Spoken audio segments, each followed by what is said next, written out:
mereye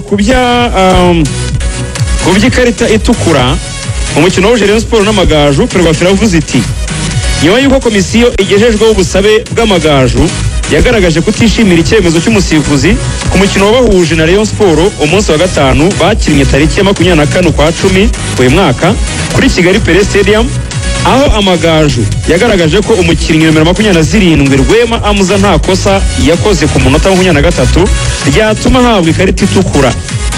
Komisiyo igendeye ku mashusho ifite inagendeye kuri raporo ya komiseri w'umukino yasanze bigaragara ko umusifuzi yari ari hafi yahabereye igikorwa action cyangwa se action abireba neza, ibyo bita ngo ni proximity and angle of view, bityo ikaba yemeje ko umusifuzi yafashe icyemezo gikwiye.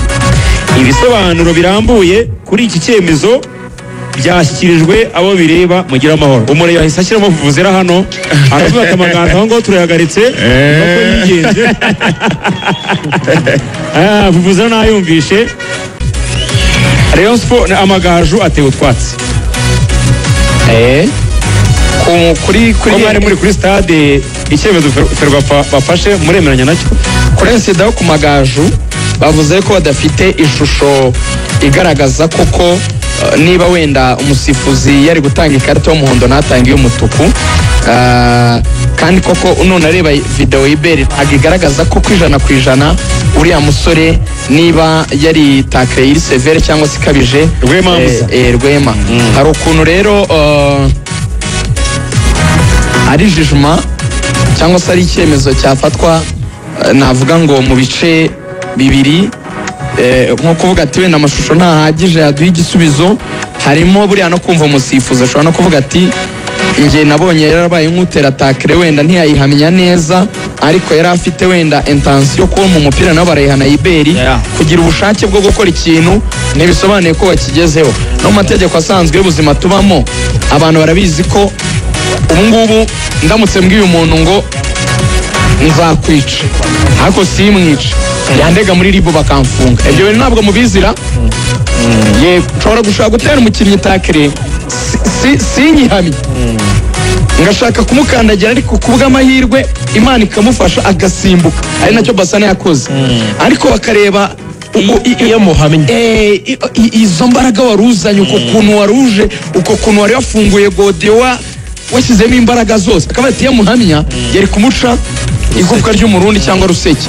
Oya n'ukuje ushaka gutuma umukinnyi adakina baro neza, yego atiyumva neza kugira ngo akine baro. Ntekereza ko nicyo bakireba ko bati nubwo utamuhamije takira ko ntabwo yahamije Basane rwose, ko Basane yarasimbutse barakomeza baranakina, ariko wenda bakaba bati yari takirwa nirimo imbaraga nyinshi, icyo bakakimuhanira. So nge ndumva biri fair. Urakoze cyane. Rigani hari Ferwafa hari abasifuzi ndagira ngo tuze gusobanurira abantu nyine nyirizina abasifuzi bahanwe bakoze aya makosa, kuko nubwo tutari kuri ku kibuga cya Bugesera ariko twabonye amavideo, ariko kandi tuze no kwibaza muri Ferwafa wa muco kudahana waracitse, niyo mpamvu tubona nyine uhanwa ukoze ikosa wese abihanirwa. Ariko mbere na mbere abasifuzi kugira ngo tubwire n'abantu badukurikiye kuri Radio Rwanda ndetse n'abatwumvira ahangaha mu murenge wa Busogo, abasifuzi amakosa bahaniwe ya nyayo na ayahe yirengagijwe muri match yahuje Bugesera n'ikipe ya Muhanga. Abigarutseho neza cyane Iberi, ngira ngo mu itangazo aragenda yongera kutunganira. Harimo icya mbere cy'ikosa Bonheur umuzamu wa Muhanga yakoze cyo gusohoka karenga urubuga rwe yemerewe nk'umugardiye cyangwa se ruriya rubuga rw'amahina, noneho agakubita umupira n'ibipfunsi cyangwa se n'amaboko kandi yarenze imbago ze aho yemerewe.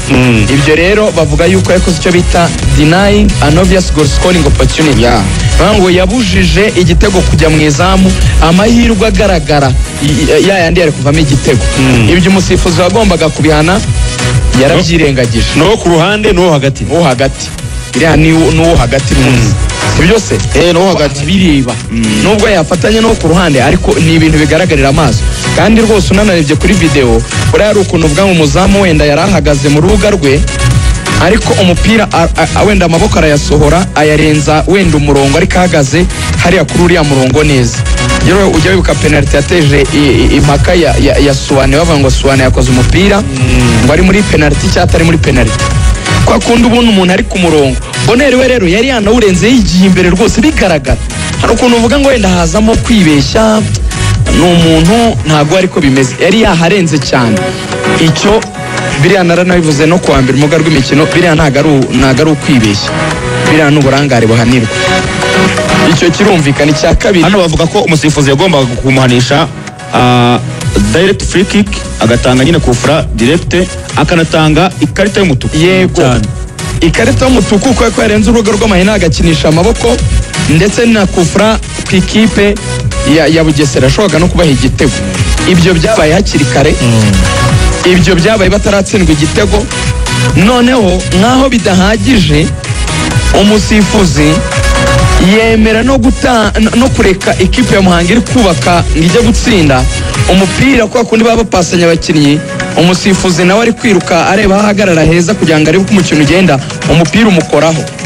Mu mategeko ubusanzwe ukimukora arasifura, yego akawusubiza ikipe yari ufite, ariko arabanza akawuhagarika kugira ngo atagira icyo bita involvement mu mukino, kuvuga ngo wenda ngo ngiye gutanga pasi hano ngo ariko kuko umupira ukwikubisa wari arbitre igihe hari arabireka. Ibyo ni nkana kuko iryo tegeko ntabwo wasifura utarizi ko umupira ugukoze wari arbitre uhagarika. Nibura tujya tubibona umukoro hari n'imbere y'izamu rwose akavuga ati muretse, akabanza agasifura akawufata akawubanagira akavuga ati mukomeze mukine, ariko hakabaho kuwutangiza mbese akurikijeho bawumushoteye.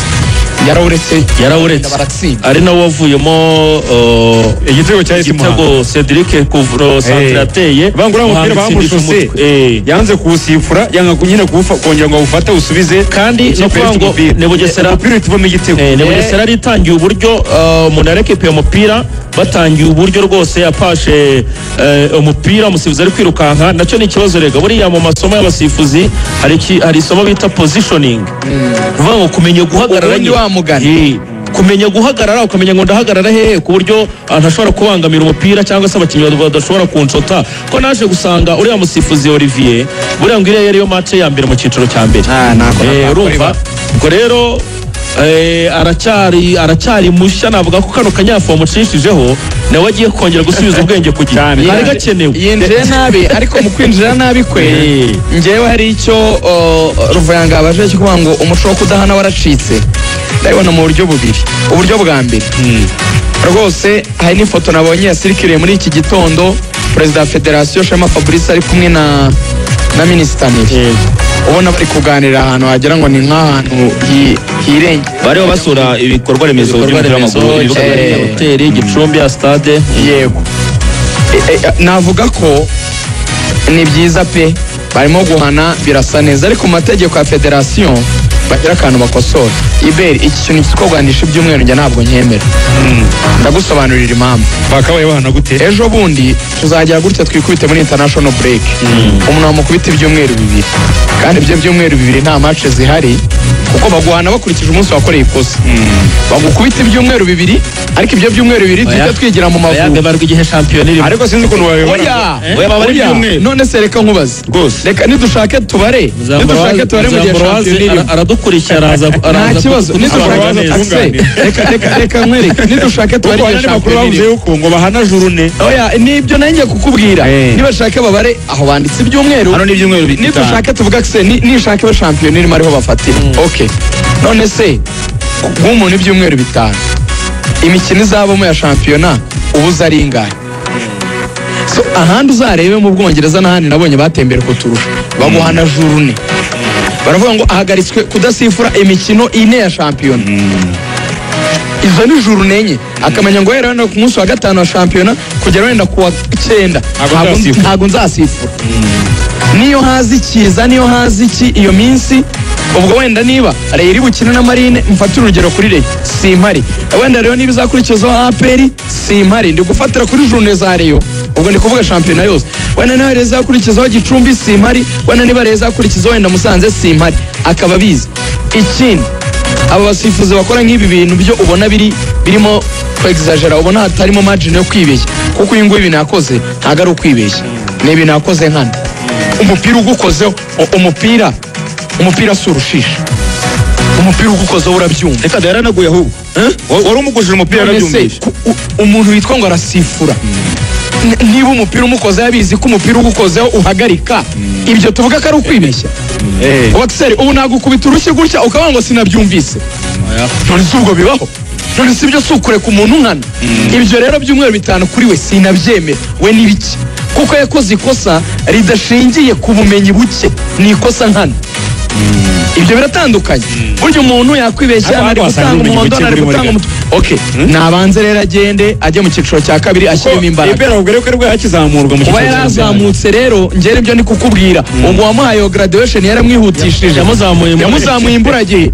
Ni kwa kundi bakora umuntu muri materineri bakamushyira muri primaire ataragira ubwenge bwo kuyiga. Nabanze agende yite amakosa Bugesera yarare niyo kipe yarenganye izi zose zarekaramye. Nabiriya byo kuri mukura nta kipe yarenganye nka Bugesera. Ariko uziko Garde yasohotse ava nkaha atera nk'intambwe akubita umupira n'amaboko. Yateye intambwe irenga avuye ku rubuga rwe. Kivuzeho icyo yaravuze cyo kuba bahaniye ibyumweru aho kugira ngo bahane imikino. Vice President Richard yavuze ko bari gukurikiza amategeko yo muri 2019 ya Ferwafa, ariko barashaka kuvugurura ayo mategeko yo muri 2019. Ubwo yavuze ko no mu byo bazavugurura n'iki kintu cyo kuvuga ngo bahaniye ibyumweru bagomba kugihindura, ahubwo bakajya bahana imikino. Rwose nkuko Rugaju bivuga na Vice President yavuze ko bagomba kubihindura kubera ko ntabwo bijyanye n'igihe.